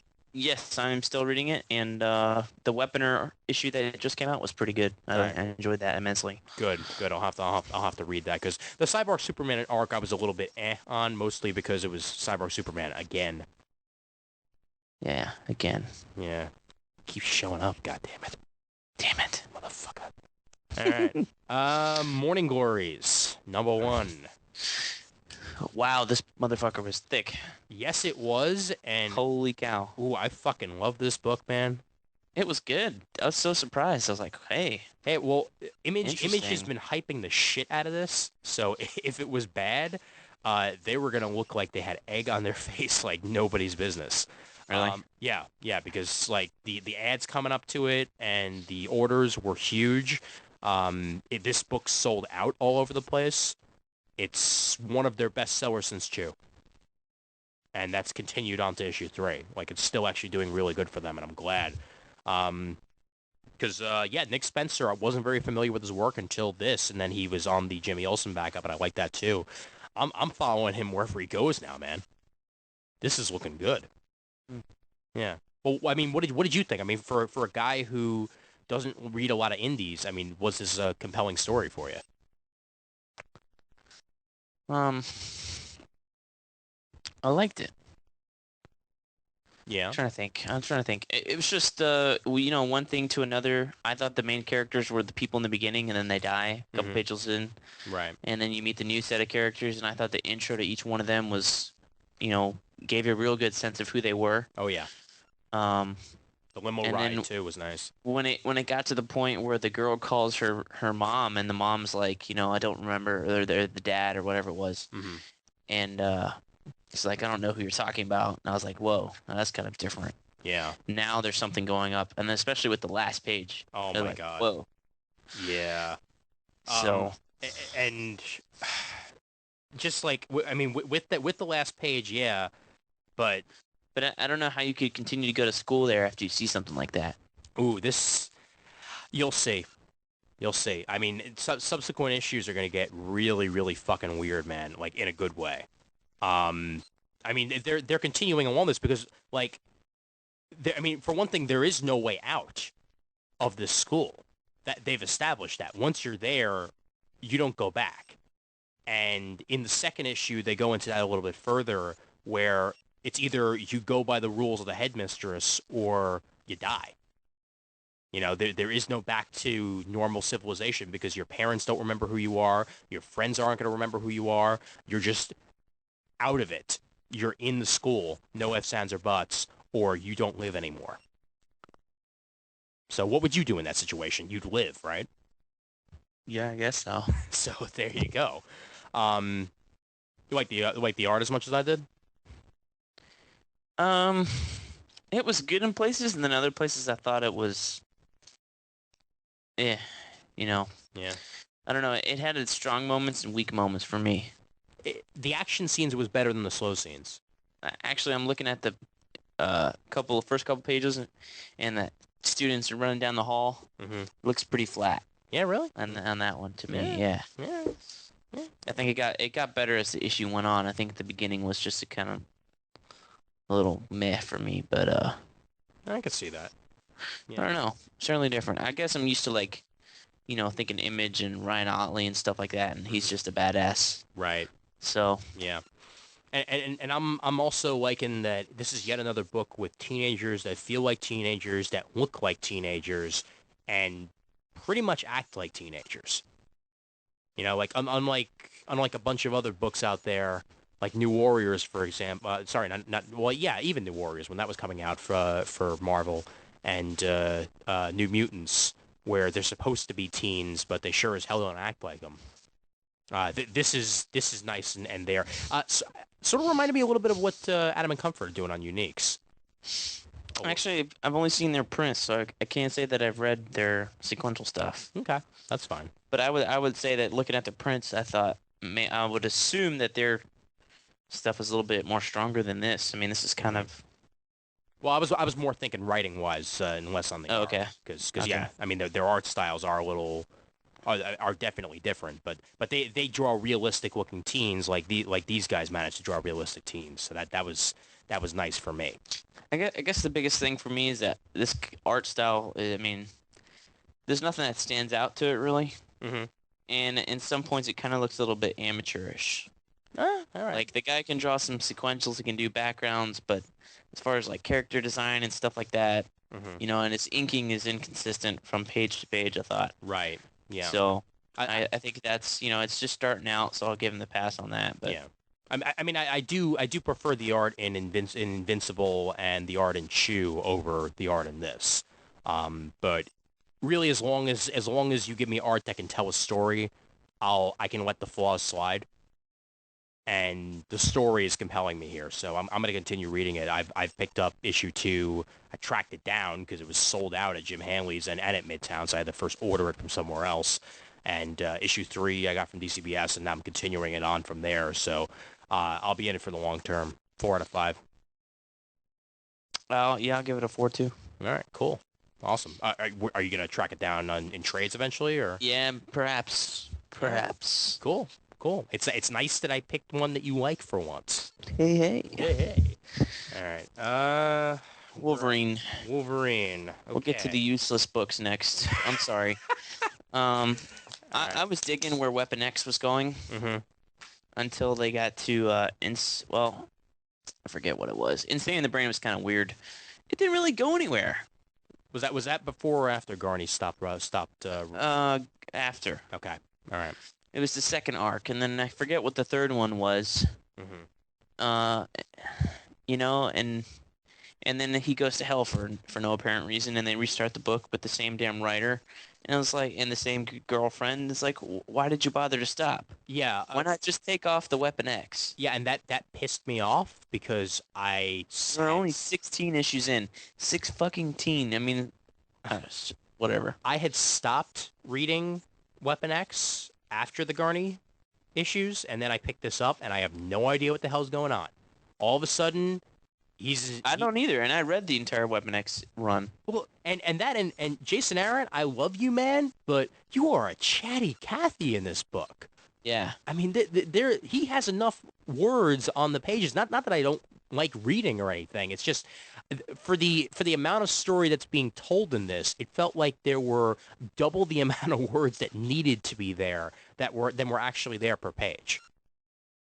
Mm-hmm. It was it just I don't know, just yeah, I could I like the Mystique stuff. That was pretty cool. That was good. Excellent. Yeah. And the other Garney stuff was excellent. oh Weapon X, the first arc was pretty good, but Right. after that, it fell away from the Weapon X. I think that's what it lost. mhm. You went to Insane in the Brain and whatever the third one arc was, and you lost Maverick, Mhm. the yellow-faced dude, or like a Chinese guy or something. I don't know what the fuck he was, but he was in that first arc, and he was like the villain in it, or like a Mhm. secret villain, and then they totally lost that. They never went back to him. They kept this girl around, and you know, and changed the name of the book Yeah. Well, and back to what it was originally. I mean, Wraith is in this, not Wrath. Wraith. I mean, Was he in X-Men books before? yeah, yeah, he was. Well, he was in the movie. He was in X2. Sorry, not X2. He was in In Wolverine, but Wolverine was he in the Arcs. comics? Yes, he was. Yeah, He was? yeah. He's been a member of Weapon X before. Okay, I did not know that. I thought he was a movie creation. No, he wasn't. He just hasn't been used very much over the years. Okay. You know, he is a Wolverine character, but like most Wolverine characters, they show up once and you don't see him for a while, then all of a sudden they're back and everybody celebrates it. Yeah, kind of like the Maverick thing. Right, exactly. Oh, Maverick, he was in it for 2 seconds with Jim Lee. And... Hey, man, he had a book back in the 2000s. Yeah, Didn't last woohoo. very long. Didn't Maverick die of cancer? I thought he died of cancer. I don't know, dude. Well, And I love for you, Renato Guedes. uh-huh. Just not on Wolverine. I missed him on Superman. Yeah. He was excellent on Superman. He was doing good when he was doing the Mon-El stuff for a little while, Mm-hmm. and then he left, and then was doing backups in Supergirl. Like, what the fuck? Yeah. And Yeah. now to Wolverine, which, I mean, you draw a nice Wolverine. It's just you're too. He's too clean. I mean, I picture him as a up and away type thing. Well, Like Renato Guedes, I would never want him to draw Batman. right. I would never want him to draw Wolverine because his art style is so clean and so like not shadowy at all. Give him Like, Iron that's- Man. Iron Man would be awesome. Yeah. You know, even though I like LaRocca on it now. Well, so do I. Yeah, except for And he- Sawyer Face. I just don't think he can do dark stuff. My best comparison for this, it reminded me a little bit of Sean Chen Mm-hmm. in the art, and sometimes Sean Chen works really well in Wolverine, other times not so much. And that's the feeling that I got from this. Certain pages worked for me, certain pages didn't. You know what? The shot of Mystique on the bike, Uh-huh. does that look like Terry Dodson to you, or is it just me? It does. Yeah. It does a lot. And that might be the colors also. Just because or you know, whoever was over Geddes on this issue. Just might have just been adding their own like little finesse touches to it, but yeah, that was very Dotson-esque. And you know, of course, it's the shot of Mystique's ass more than anything else. Yep. Yeah, no, it's not that bad. I like the backup with Silver Samurai better than I like the actual issue. I did too, interestingly enough, and I don't care about Silver Samurai. Neither do I. Yeah. But he's carving up a bunch of people, so hey. Mhm. And it reminded me of Samurai Jack. Yeah, a little bit. Yeah. And plus, this was like the first time we've seen Silver Samurai since he was in New Avengers like 3 Yeah. years ago. Yeah. So yeah, it 2.5 because it was like I had no idea that Wolverine had gotten a Lois Lane. And now that I know that he did, I don't know if he really needs one. Yeah, she's fish bait. Yeah, come on. And she works for the San Francisco Post. She's a reporter. Yeah, right. So yeah, 2.5. It's not that bad, but I'm not picking up any more of it. It's I only ordered the first issue. I was like, you know what? You're gonna screw me like this. Forget you. yeah. You know, I finally dropped Deadpool. Did you? Yeah, I never read Deadpool. it was I dropped it from the first issue because I never picked it. nice. Well, like it was fun for a while, and He's got 6 books now. So what is what? yeah, You well, know? well, that's exactly why I stopped picking it up because like it felt like even the regular book was losing its like coherence Mhm. because they were spreading them out all over the place. I didn't even care anymore. So yeah, with this month, I finally dropped Deadpool. Took me forever. Congratulations. Thank you. I feel like a better man.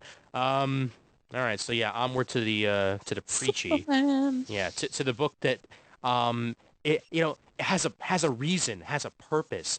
It's supposed to bring Superman back to his roots. It's supposed to no bullshit. This book was This whole so idea is dumb as fuck. I'm well. sorry. Yeah. Well, all right. No. There's no overarching plot. There's no overarching villain. Mm-hmm. It's like it's issue after issue after issue. We've only had 3 so far, but of just Superman solving other people's problems. Yeah. Seriously, Well, that's your big idea, JMS. this issue reminds me of when Supergirl tried to cure cancer. I hope the Earth One hardcover is much better than this. Oh, I certainly hope so. I picked it up, and I haven't read it yet. All I know is that Neither Shane have I. Davis drew Lois Lane to look like Dexter's sister from Dexter. Hey, I'm not complaining. I love her. Yeah. She's hot. So She's yeah, a cursor. she's a looker, and she's She's married a dirty potty mouth. and she's married to her brother. Go figure. Yeah, go figure. Look that one up, people. Look that one up.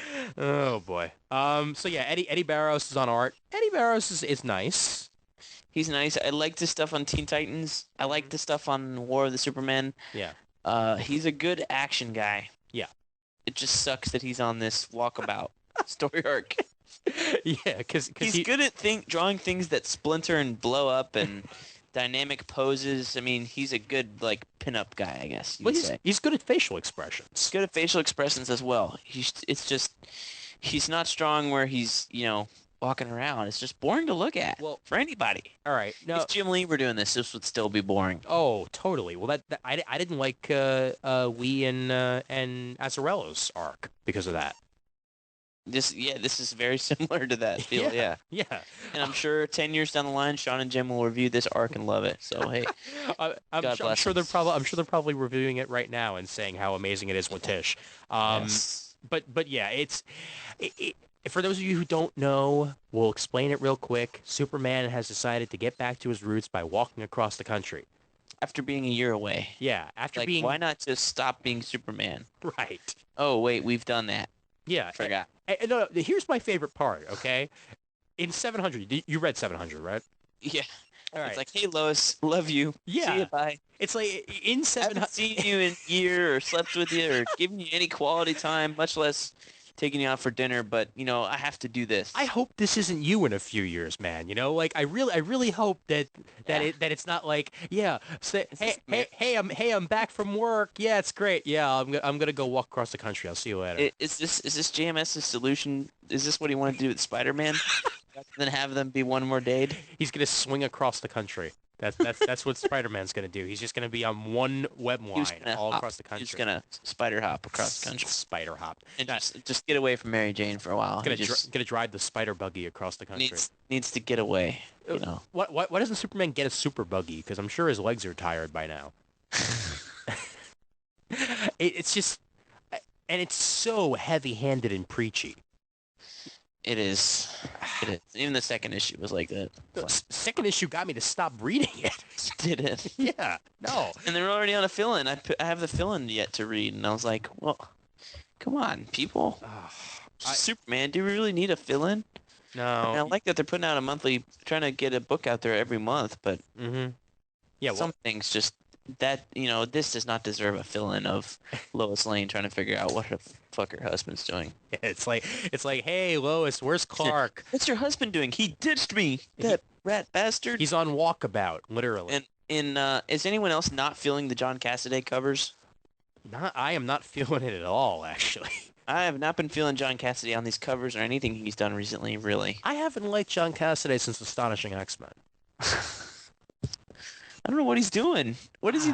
He's How phoning does it he in. make That's a what he's living on these doing. covers? I mean, I love the guy. Don't get me wrong. He's a really cool dude in real life. I've met him a couple times.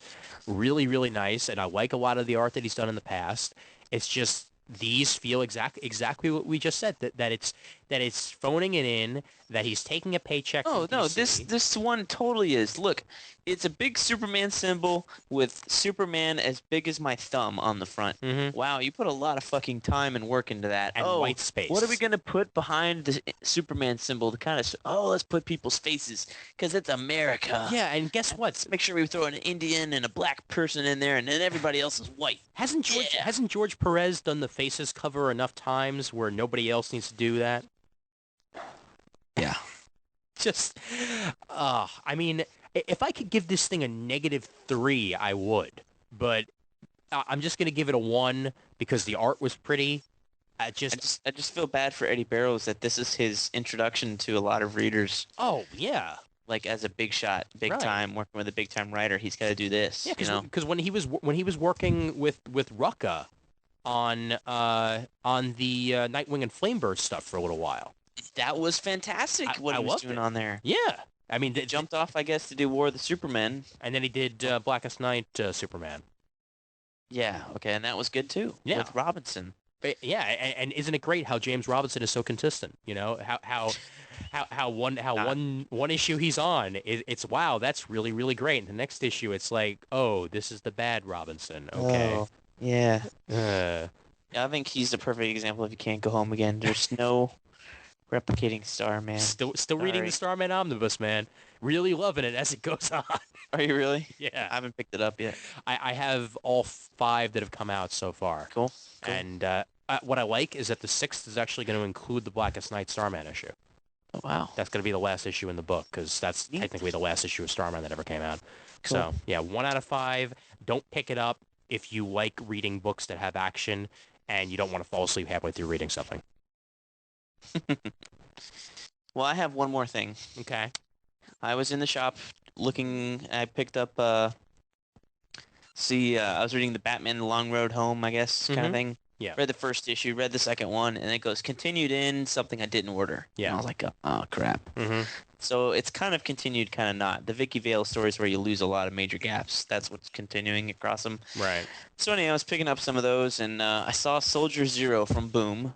Okay. One of these Stan Lee concepts, written by Paul Cornell and Javier Pina is the Mhm. artist. And I would say it's Blue Beetle meets Mantis, the Huh. TV show. Okay. The guy in the wheelchair. Yeah. Do you remember that? He was I remember. on Alias for a long time. Mm-hmm.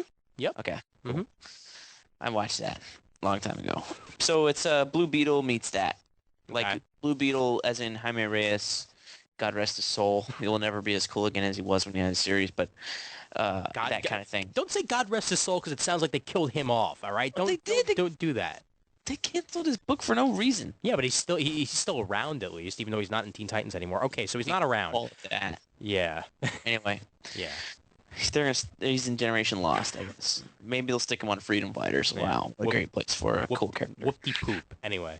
All right, so Suit falls to Earth. It's okay. So it's Green Lantern, Hal Jordan meets Blue Beetle with the suit meets Mantis with the guy in the wheelchair. Because there's an alien in the suit. He meets up with the guy in the wheelchair after he falls to Earth and is like, "Help me!" And then the suit kind of takes over. The guy goes berserk, and the suit speaks a different language than the dude. Okay. And not dissimilar to Blue Beetle at the very beginning, and that's the first issue. All right. But I really there's some really good moments in here that Paul Cornell did with the guy, how he lost his legs. Mm-hmm. A lot of the, first parts of the issue, he's trying to hook up with the girl, and there's some awkward moments and funny moments in here about, how does a guy in a wheelchair do it, or date, or, what's he capable of doing, Yeah. that kind of stuff. So it was a pretty good read. So I would say definitely check out the first issue. The Javier Pina art. Actually, he filled in for Eddie Barrows on the Nightwing and Flamberg stuff, I thought, Yes, he did. after he left. So, Mhm. funnily enough, he does a bang-up job here. Pretty good stuff. So, All right. judging on this, I'm looking forward to The Traveler when that comes out next month. Yeah. So so am I, and I love Paul Cornell. The Action Comics stuff, man. Yes, that's excellent. I didn't. I fucking love that also. What's great is that I never would have thought that they would have been able to keep up for this long a book without Superman. And they just keep doing it. Right. They keep Good. reinventing the wheel, and I'm adoring it. The my favorite part is definitely that Lois Lane robot. Yeah. How that's the thing that's supposed to keep him in check. And the most recent issues with Grodd have been great. It's been a really good surprise. Oh, wait till you get to the Death issue. Oh my gosh. Oh, nice. Really good. That You- was good, and I don't even know who she was as a character. You know that was co-written from by Sandman. Yeah, that was co-written by Neil Gaiman. Was it? Yeah. Mm-hmm. Okay, I didn't Yeah. see that. It only gave him a special thanks, but it was basically co-written by Neil Gaiman. Cool. Yeah, Cool. he wrote most of Death's dialogue. Huh. Yeah. And I actually, thought that she was so cool. oh yeah. One final one for me too before I read this email from Jim Dietz on the Alan Moore episode that we did.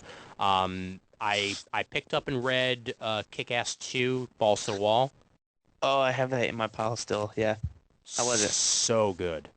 So good? Oh my God, yes. It is a perfect continuation of the comic book. See, because I didn't like the comic that much. I thought the movie was much better. Well, this is going to pick up on the comic book to the point where you're just going to like say to yourself, I can't wait for the movie. Like this felt more in tone to me to the movie than it did to the comic book. Even though it's still playing off of, the comic book universe where there are the differences where, he didn't get the girl and the difference in Big Daddy. But Big Daddy is dead like he was in the movie. That's no big shock there, but it's the beginning of Mindy's life with her new father and her mother who is still alive in the comic. And she's doing her best not to be a hit girl in order for her mother to really, form a bond with Mindy because she hasn't seen her in so long.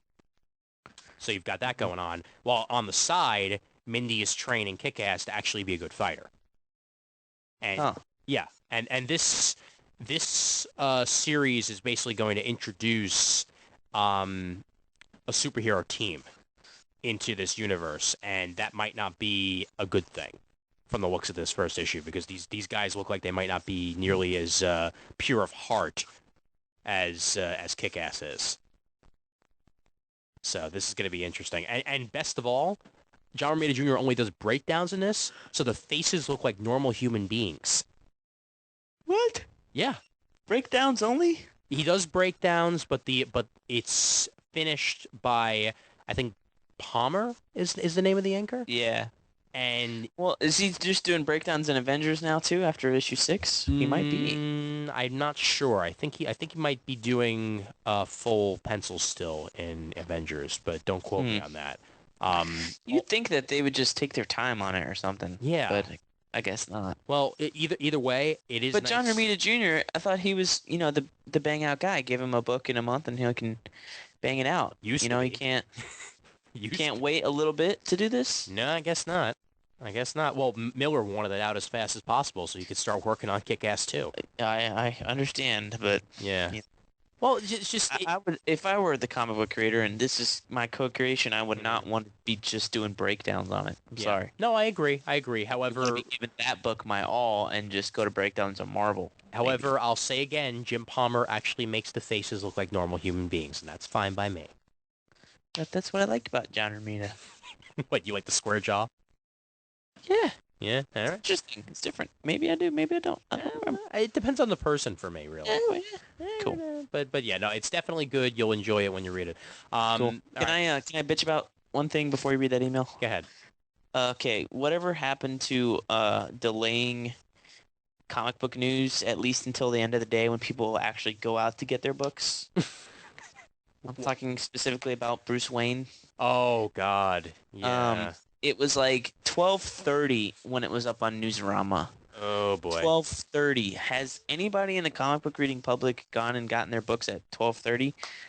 Probably not. Well, you know what we can thank. I know we're in a different thing, and I know this is knowing that I order my books. I don't try to consciously avoid any spoilers. Mm-hmm. I try to avoid the details and stuff like that. But big moments usually. I try not to get too miffed about it. Yeah. But this thing, I was at work. I think was probably the problem is I was checking it, right. every 30 minutes or whatever, and just because there wasn't much going on at that day, and it was on this site, and it was on another site, and it was on another site, and it was like by 3:30 it was on every comic book site in my favorites.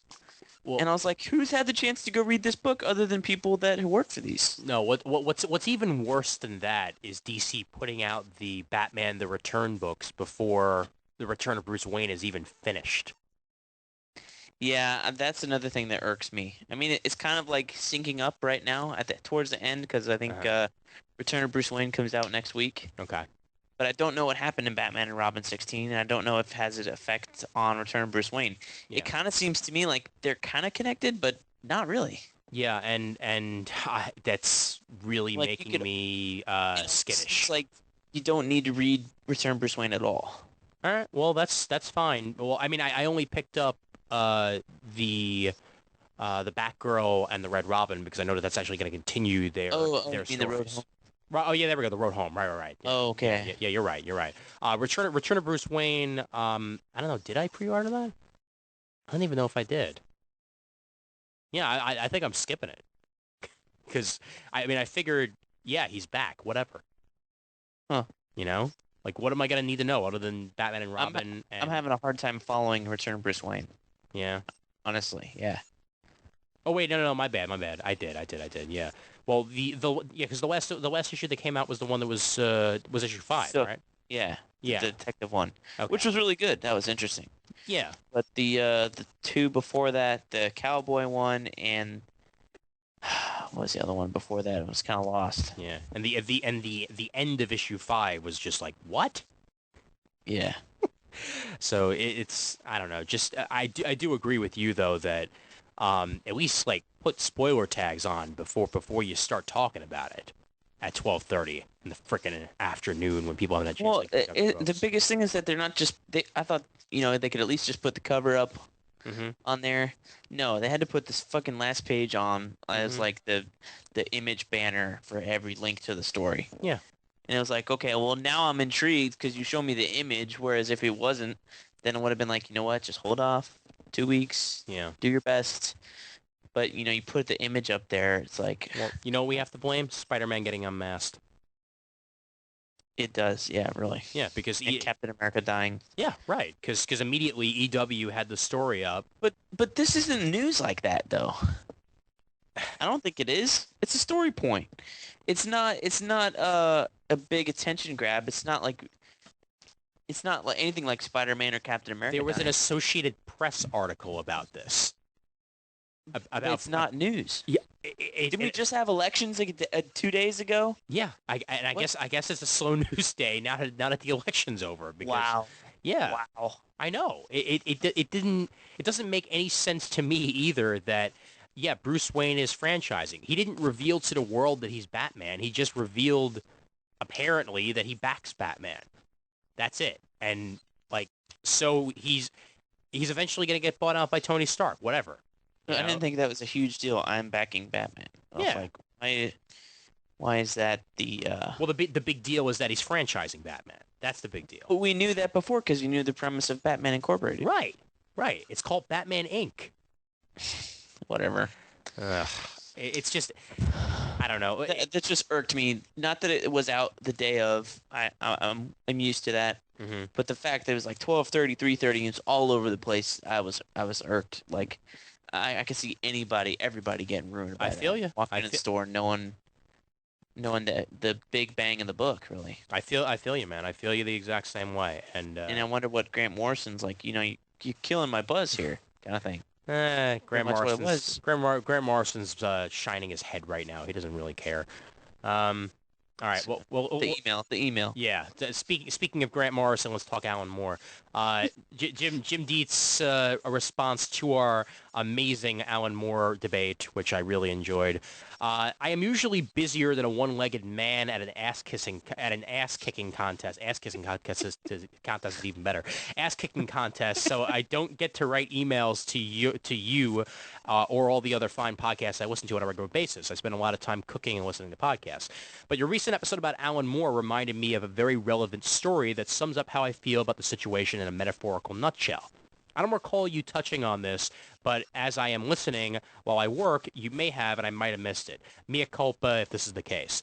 The great author Raymond Chandler was once interviewed in his home by a literary magazine late in his life. The interviewer asked Chandler how he felt about movies and television ruining his books. Chandler turned to look at his works collected on the shelf behind him and replied, "No, they're still here." The point is a Watchmen sequel, however unnecessary I may deem it, or indeed how Alan Moore and Dave Gibbons deem it, doesn't ultimately matter. Watchmen the book still exists on its own as an entity unto itself, apart from whatever adaptations or continuations are spun from it, and the reader's enjoyment of that book, whether a new or returning reader, isn't affected by that. Personally, I wish Moore and Gibbons would have done a sequel to Watchmen back in the 80s when they were still angry young men, as opposed to angry old men, which was what they are now. Moore feeling burned by DC/Warner is a whole other issue. They kind of did him dirty as far as royalties and reprint rights. And even though it's a whole new regime at DC, I think I could understand why he would be reluctant to do any work for them. I just wish he would shut up with the metaphorical mysticism and write comics again, preferably Promethea with J.H. Williams in Top 10. P.S. It's a bit hard to find, but worth the hunt. If you ever wondered what Alan Moore would have done if he'd been assigned to write Superman, then by all means find the 2 Checker Comics trades of Supreme, which collect all of Moore's Supreme stories from Image. Artists like Chris Sprouse, Rick Veitch, and Jim Starlin contribute to the run, and it's truly underrated and underread. Until the 1963 annual #1 comes out, make mine Comic Timing or something like that. Hope Johnny M entertained you all at the New York Comic Con podcasting panel, and he did. Cheers, Jim Dietz, Legion of Dudes. Check him out at legionofdudes.com. And you know, I think Raymond Chandler had it right, man.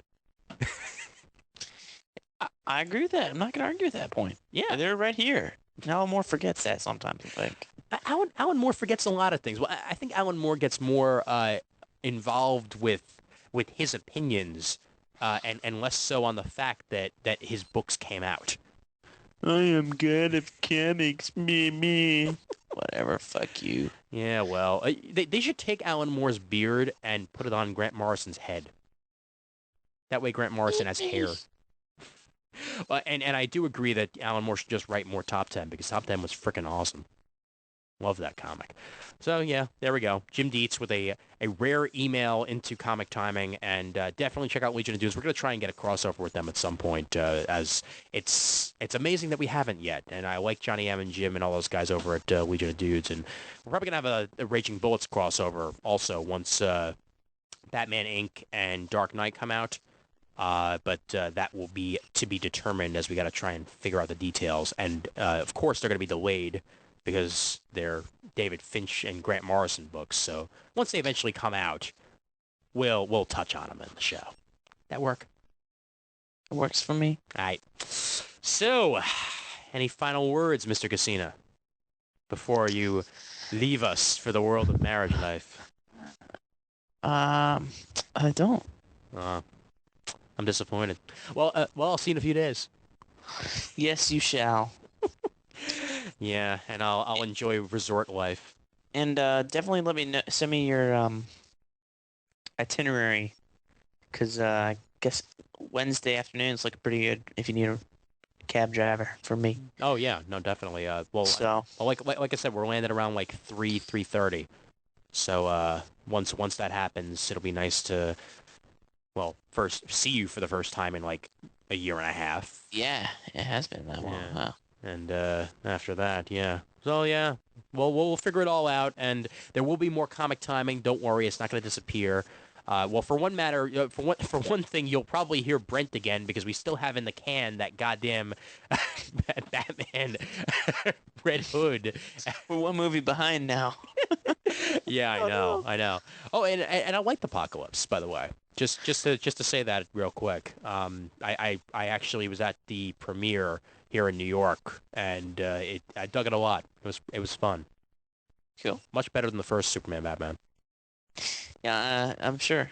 Yeah. Whoa! Public Enemies was good, man. I like Public. No, dude, trust me. I like Public Enemies. Apocalypse is better. Oh yeah. Okay. I'll say it. I'll say it right there. Mm-hmm. Cool. Did you like the Michael Turner art? I did like the Michael Turner art because it wasn't entirely Michael Turner art, and that's what made it good. They did more of like an anime infusion with Michael Turner's art, and my only problem with it was the size of Batman's ears. They looked like they could probably skewer beef. And poke your eye out. Oh boy, but yeah, eventually that episode will be released. You'll hear Juan on it, and be reminded that he exists, even though he was on the New York Comic Con episode, which maybe Brent listened to, but I don't know if he did. The interviews. Did you? No? I figured. No. No. Oh, well. I looked at who you interviewed and went, don't care. Yay! Sorry. I mean, I do that with any interviews, with the CGS, with any Yeah. interviews, I gotcha. mass cons, shit like that. That's So, fine. That's fine. All right. Well, the email address for Comic Timing is comictiming@gmail.com. Don't forget to check out the forums over at thecomicforums.com. Graciously hosted by Comic Geek Speak guys over at comicgeekspeak.com. And before I even continue any other word after this, Jamie D, we're thinking about you, and stay well. Amen, brother. Amen. Yeah. We're also proud members of the Comics Podcast Network over at comicspodcast.com and the League of Comic Book Podcasts over at comicbooknoise.com/league. Please send us your iTunes reviews on iTunes. Graciously appreciated. And if you want to send us a shout out at any point, you can either email us, like I said, at comictiming@gmail.com or shoot me a voicemail on Skype. My name is Scary Monkey Show, like what Gurr likes to watch on Zim. So for Mr. Casina, I am Ian Hennessy, reminding everybody out there that there's always time for comics.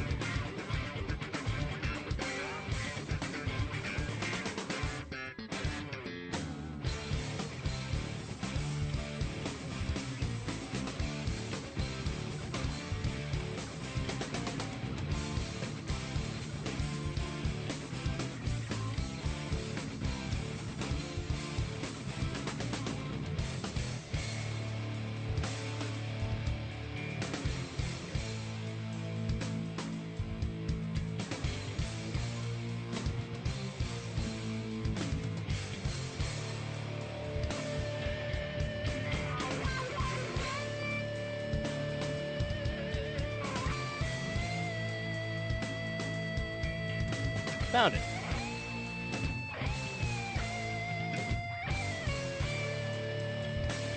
Well, I surprised myself from being able to find that. You there?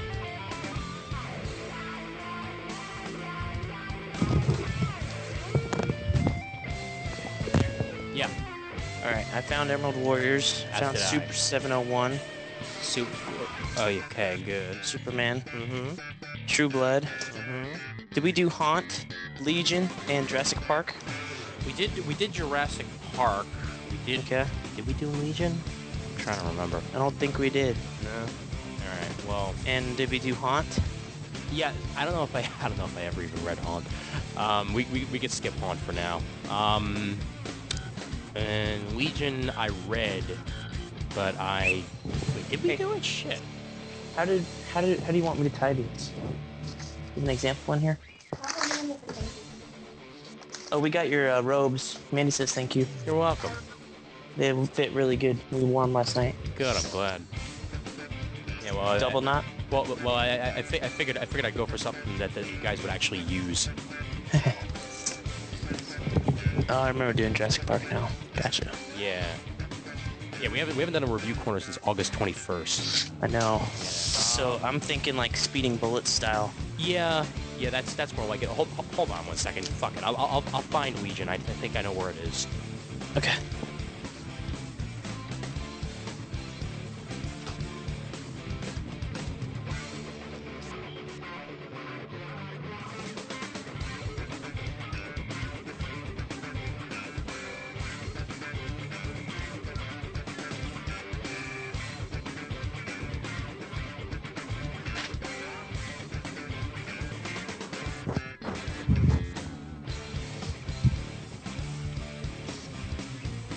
Yeah. Luckily, I passed it on the way over to Green Lantern. So.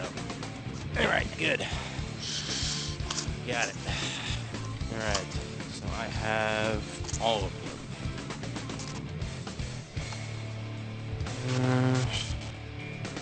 I think it's very disturbing that out of all the books that we're supposed to be reading, I only have one Marvel in my hand. What? Wolverine. That's it. Oh, Thor? Thor. The Fraction Thor? Thor didn't count. Thor didn't count. No. Remember that got resolicited? I know. Hey, does this work? Yeah. Well, I mean, I read the Kieran Gillen issue, and I thought it was alright, but I don't think it's really gonna warrant talking about it too much, right? No, I meant the Oh, okay, the next one. See, I'm tying bows while I'm doing this. Yeah, okay. Shiny side out. Can't forget that. Crucial detail. Yes, of course. After all, how would people see the shiny side if it's I shiny know. side down? Okay, so do you want to do Fraction Thor? I didn't order it, so no. You didn't order it? I didn't order it. No. Dude, it's good. I know it's probably good, but I had to do a culling. So, I'm like 2 issues in. I did a culling too. Yeah. I managed to get my order down to about $40 less than it was. So that's Really? Yeah, and it's getting smaller because I'm liking less and less books, and that's helping out. Yeah. But I cut out JSA, cut those. same here. I probably should cut JLA.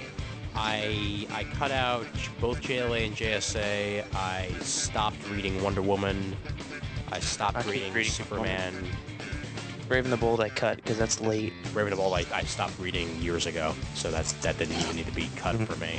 I'm trying to think. You didn't pick up any of the Straczynski stuff? Didn't pick up any of this. Well, I picked up a couple issues, but I never got to it because it just wound up getting lost in my pile, so I didn't even bother.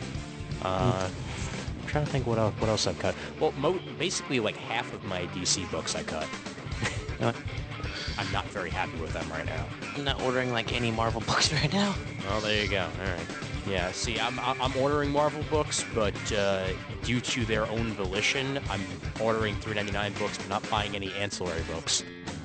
The only Marvel books I'm getting is like Avengers, Cap, Secret Warriors, Shield, and Spider-Man. Yeah. Let's see. What else? I think that's in Thor. Okay. That is it. Wow. Iron Man and Iron Man. That's it. Yeah. All right.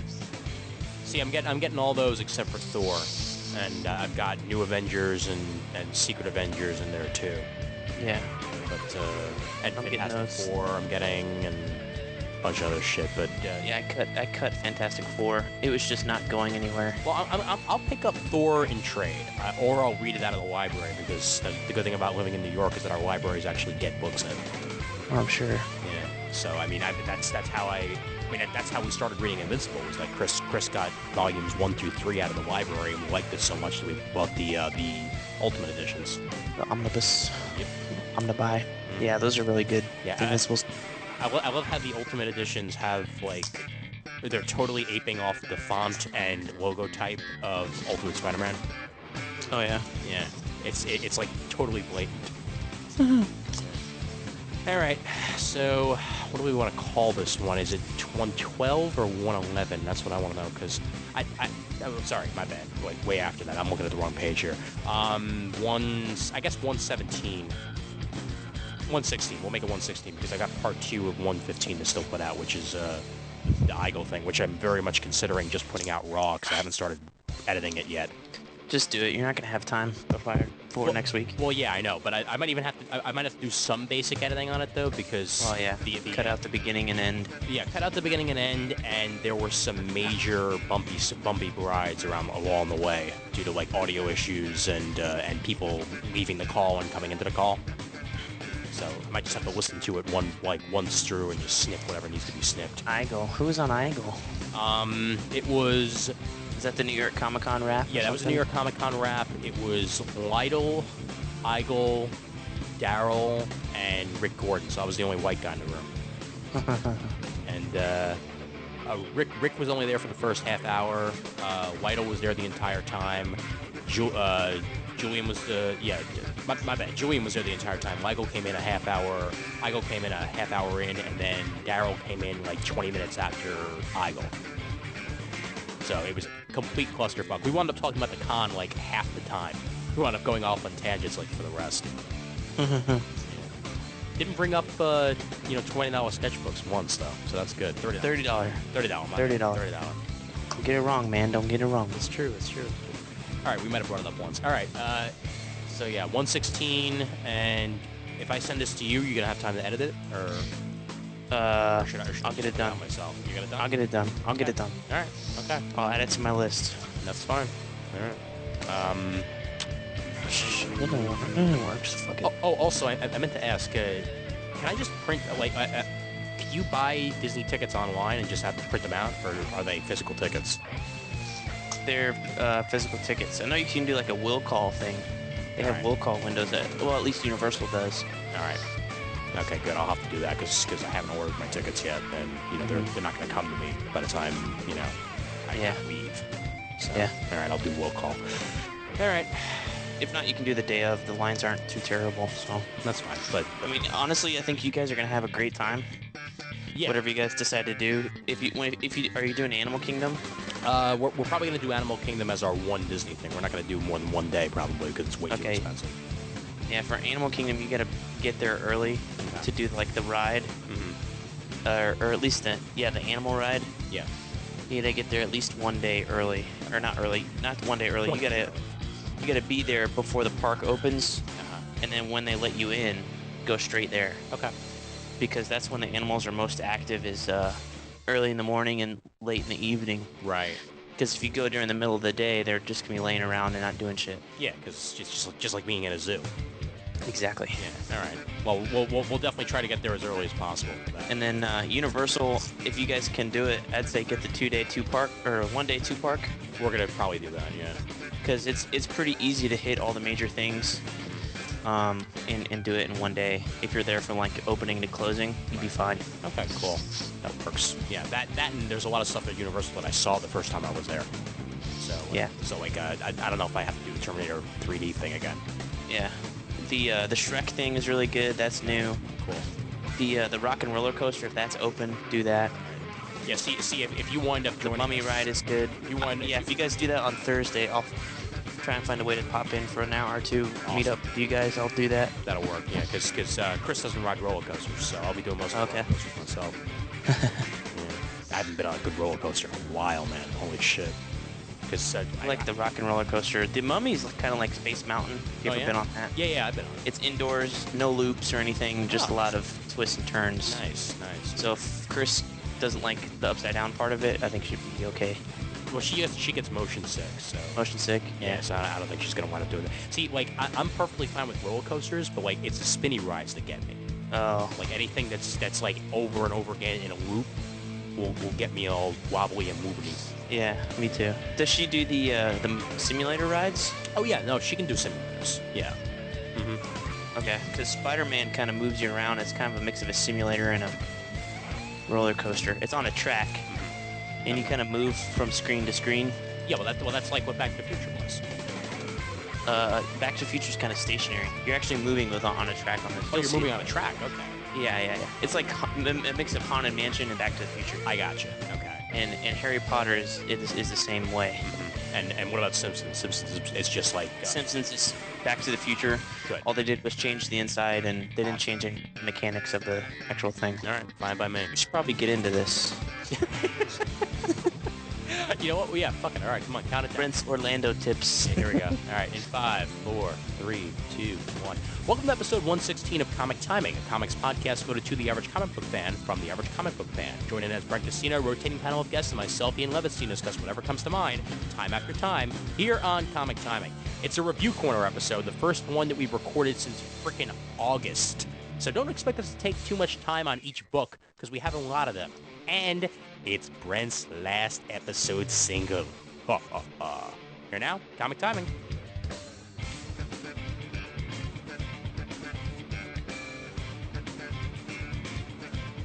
All right, we're out. Yeehaw. Well, that was fun. All right. An hour 48 and about 15 minutes of that is bullshit. Cool. Yeah, so I'll shoot you the file tomorrow. Okay. All right.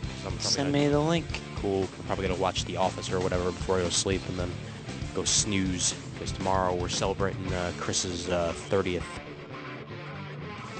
She turned the big 3-0 this past Tuesday. Whoa. Yep. Mm-hmm. No way. Yeah, way. Wow. Mm-hmm. Yep. So we're going to go get some Yaku what the hell's it called again? It's like it's like shabu shabu, only it's the Japanese version. Yakuniku. There we go. Yakuniku. It's basically you dip the meat in the broth and it cooks and you eat it. So it's a lot like meat fondue. Okay. It's cool. And then Saturday we're gonna have people over and have a good time. All right, man. So I will see you Wednesday. Yes, you shall. All right. And I'll do what you said. I'll shoot you an itinerary and everything. But it is as simple as what I originally said, because I'm pretty sure we land at like 3:15, 3:20, something like that. If you just call me when you land, I'll be there by the time you get your bag. So Awesome. That'll work. All right. All right, man. See you in a bit. Latest. Latest.